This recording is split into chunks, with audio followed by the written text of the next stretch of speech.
વાત કરીએ ભાવનગરની, જ્યાં વરસાદ વિત્યાના 2 દિવસ વીતી ચૂક્યા છે, છતાં પણ હજુ આ વિસ્તારોમાં પાણી નથી ઓસર્યા, જેને લઈ મુશ્કેલીનો સામનો કરી રહ્યા છે લોકો.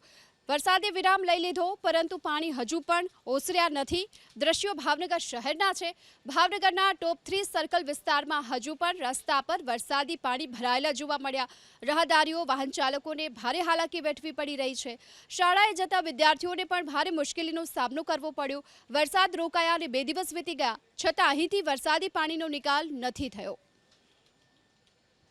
વાત કરીએ ભાવનગરની, જ્યાં વરસાદ વિત્યાના 2 દિવસ વીતી ચૂક્યા છે, છતાં પણ હજુ આ વિસ્તારોમાં પાણી નથી ઓસર્યા, જેને લઈ મુશ્કેલીનો સામનો કરી રહ્યા છે લોકો.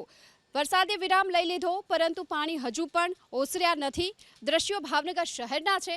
ભાવનગરના ટોપ 3 સર્કલ વિસ્તારમાં હજુ પણ રસ્તા પર વરસાદી પાણી ભરાયેલા જોવા મળ્યા. રાહદારીઓ, વાહન ચાલકોને ભારે હાલાકી વેઠવી પડી રહી છે.